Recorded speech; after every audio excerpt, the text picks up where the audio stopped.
Hello, this is Unsealed Recollections, and I would like to talk to you about the great ways of playing JANK. This is a series I want to call the JANK Lab. I introduce you to all the different ways that I play Yu-Gi-Oh! Honestly, I play Yu-Gi-Oh! So differently, and I've never seen another soul that plays like me, so it's hard to describe how I play because you just can't. If you would have to watch my videos on my channel to just know I play sometimes. Sometimes I play very, very overpowered stuff. Sometimes I play overpowered stuff to see if I can use it in a jank format. And that's really the only reason why I play archetypes nowadays. I just learn new archetypes so I can see if I can use them in jank ways. Like a lot of times I just see a new archetype and then I can make 5 different variants on the spot. And I feel like that should be the goal of Yu-Gi-Oh! But that's not really it. And I want to capture the side with this video series I'm trying to introduce here.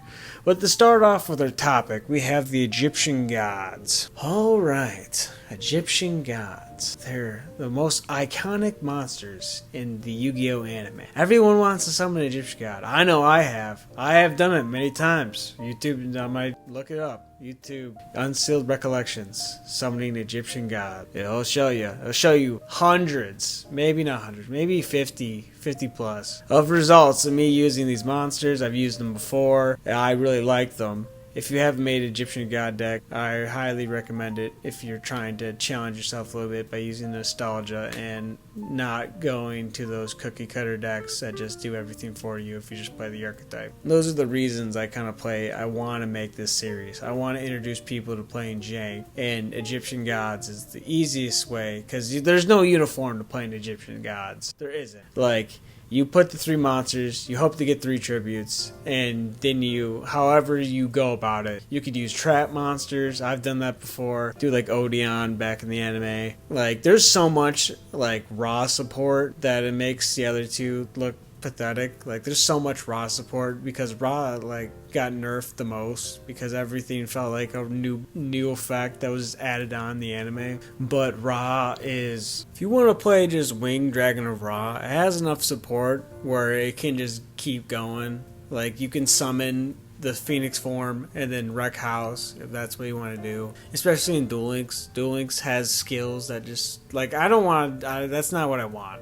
I want you to find a way to use a different skill and have a deck that's not just, I have a skill playing for you. I believe jank is kind of the solution. I think I should go into cards that are good generally. Well, there's the obvious ones that are not just the raw support. There are Reactor Slime and the Egyptian God Slime. If you have these 2 cards, these are great, especially with Metal Reflect Slime. Metal Reflect Slime that usually you use most of the time. I use that. I really like summoning the Egyptian God Slime. And I like its ability because it's a really unique ability because I don't know any other monster in the game that has the ability to have 3 tributes. So if you didn't even want to use this for Egyptian gods, if you wanted to use this for Wicked or Guilfred the Lightning, you could do that. It's not just you could use it for the Egyptian gods. I like that it's just 3 tributes for anything, or 2 tributes, or 1 tribute. You could use it for any tribute support. It's not just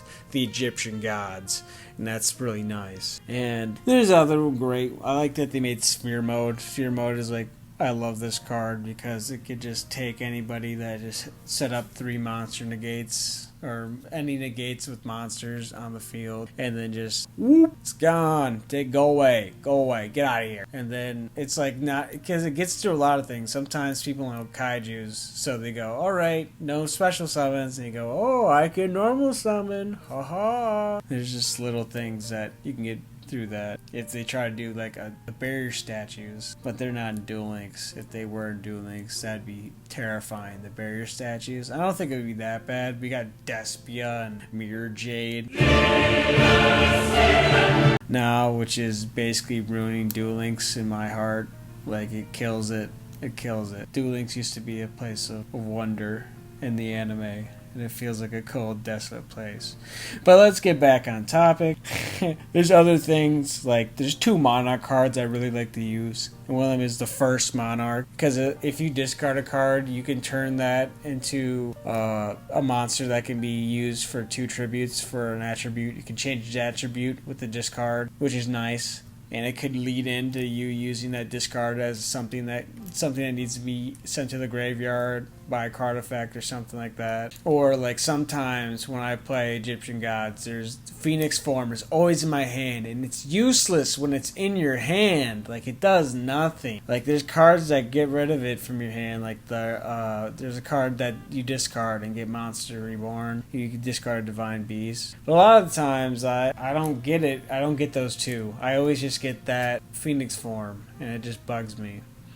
And I use it to discard this, because when it's in your graveyard and they got Raw, like if they get rid of Raw for any means, now you got Phoenix Form. It's like a backup form. It's like Yubel. It's like the original Yubel, it feels like. And this card really helps with that.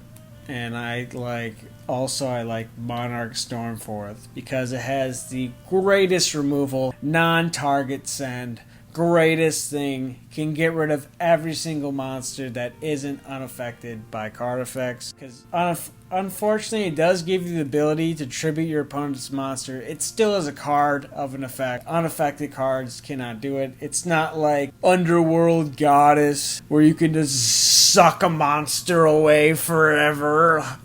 It's not a mechanic. It's still a card. It sucks in that regard, because we got links that are just overpowered, and that's probably why Genesis is like, no links. Everyone says you ruined the game. Why'd we add you links? If you want to take one thing from this video, I wanted to talk about this one combo I've never seen another soul do. Maybe they have, but I've never seen it. It is Card Advance and True Name. Card Advance is a card that you look at the top 5 cards of your deck, excavate the top 5 cards of your deck, reorder them in any way you want, and then you also have the ability to tribute summon in addition to your normal summon. And this is great because the card True Name says, call the name of the top card of your deck. And you've already stacked the deck with Card Advance.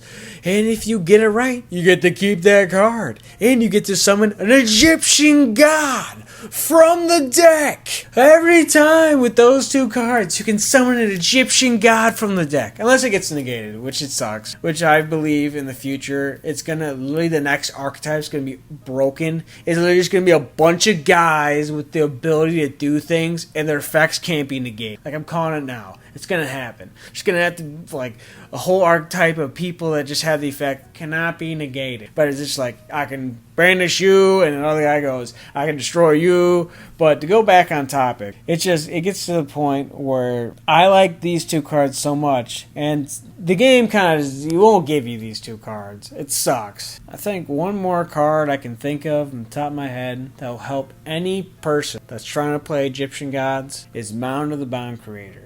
It's a card that can be used more in the jank world that I'm trying to create here. It is a card that allows any monster, level 10 or higher, to have the greatest protection a monster could get. Cannot be targeted, cannot be destroyed. It's as tough as you can get without being on effect. And it has the ability, it steals the ability of Aman, Lord of Striking Thunder. And basically gives the effect that when he destroys a monster, it can burn you for 1,000. So it's just like a win-win kind of thing.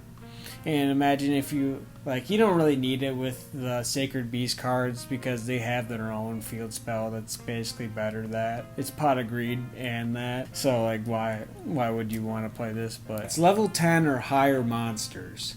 So any way that you have a level 10, level 11, level 12 that need that effect protection, this could be the card for you. Mound Creator. And I'll give you my final thoughts on jank. I always will have these, at the end of this, I'll have at least 1 minute to, as long as I'll talk about it in a continuous thought. This is my final thoughts about jank. I really love jank, and jank is really the best way to play. And I have a Discord. I would like, if you're a person like me that plays jank and knows what that means. truly know, if you know what that means, I want to see the decks you made, because truly you are the person I want to duel. I don't want to duel people that play the best. That's not something I want, because I'm not gonna do that with the stupidly creative ideas I come up with. Because I believe Yu-Gi-Oh is a game where I play many different cards I truly want and try to make those cards as powerful with the combinations as I can.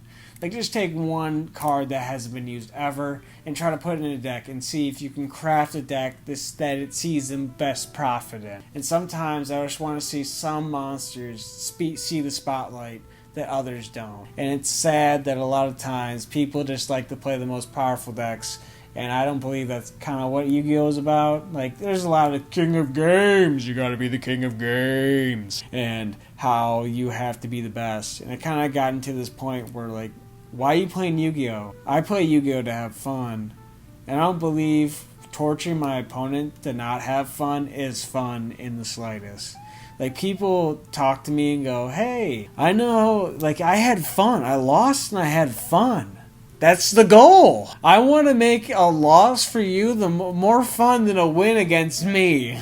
Like, it's how it is. And I play jank decks, so, like, if you win with a jank deck, it's the best feeling. It's better than anything. Like, if you win with a jank deck, you'll lose probably 100 times before that. But you'll get mad when you win. But when you win, it's the stars align. Everything went your way. All the combos that you predicted didn't go sour. They hit exactly how you wanted them. It's the most wonderful feeling in the world. But it's not wonderful when it does go your way and you have a guy that just destroys everything you ever did before you actually could do anything, and negated everything you ever did before you actually could do anything, and has 25 interactions. And I just want to summon Junk Warrior, bro. Like, here's a real life situation. I like thinking of a million different ways to use normal monsters, and I want to use normal monsters. I don't know, I just like to use them. They're my favorite. If I'm everyone's a different specialist. Like, they like to use a different type, like a fusion or XYZ or pendulum. Like, they have like something that like fits them. It feels right. For me, it's normal monsters. I like to use normal monsters in a million different ways, and I can think about it in a million different ways. This recent way that I thought about using normal monsters is, Junk Warrior's effect. It gains the effect that every level 2 monster on the field, it gains the attack, and it's a permanent. It's perm. Perm attacks are great effect. You got a good attack boost. It's S tier when it comes to battle. And I thought of the idea, okay, you got normal monsters. Normal monsters, you could just use Unexpected Die or any other way of summoning them out while you summon Junk Warrior. But of course, it's weak to just people just going, oh, you're going to summon people? Destroy them all! Rah! And like recently in Duel Links, it just become, that's everything. Like, I just want to play a casual match for someone just trying to beat me over the head with a monster. Like, just one. And, like, there's thousands of people. And, like, I can't go to anywhere. Like, there's nowhere. There's nowhere where the people are doing that. And casual is too casual. It's literally people self-burning themselves to get experience. Or people playing the most basic Red Eyes deck that it feels like they are the fresh off the press. And it's their 5th ever PvP duel. And that's not fair. It's like, it's not fun. It's not fun. Just fighting this guy that, like, yes, I did it against him, but, like, I wanted to do it against someone better than him. Like, it's like, okay, I could have done that with a bunch of level 4 monsters and Eclipse spells. I could have beaten him with that, but I just destroyed him with this combination. Like, it doesn't mean anything. I think I just want other people to play jank decks. So if invitation, I have a server where I would like to see if you make any jank decks, like any ideas if you want to duel with jank decks. Honestly, that's more interesting than seeing Despia or Mirror Jade for the 100th time in Duel Links. Or if you've never made a jank deck and have an idea, honestly, you just need to find an old card that you love. The thing is, people are not attached to old bad cards to make jank decks. Like, to make a jank deck, you take the most powerful stuff and add it with the old cards, and then somehow, bing bang boom, you just made this old card that's D tier, B +, maybe A- if you're good enough. And you're like, oh wow, this guy did this with this? Like my favorite way to use another normal monster variant that I made is with Tristan Taylor's monsters, with the Robo Lady and the Robo Guy. Like you can use so many different things to just buff up the monsters. I'm pretty sure they got a 1,000 attack perma boost too, which is nice. Like a card you could use for that deck is Piercing the Darkness, which just makes it an honest as a continuous spell. Which, if you don't know what either of those cards do, if a monster battles or it battles a monster, it gains the attack of the battling monster. So if I got a Dark Magician on the field and they got a Dark Magician on the field, my monster will have 5,000 attack when it battles that other Dark Magician when this card is on the field. But I think I talked enough. I hope to see you in my Discord. I want to see people make creative things and just not play the meta. Honestly, I just want to see anything else but the meta. I want to see what creative ideas you can make. And not just play the meta combined into a Morphotronic hate ball.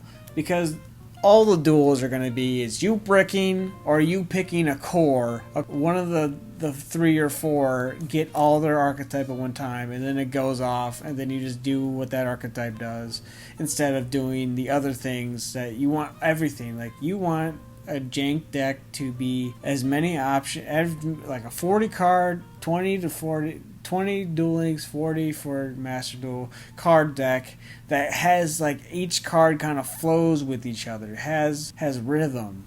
Like every card, if it doesn't work with this, it can work with that or stuff like that. But I hope to see you in my Discord, and I think that's all I have to comment on this.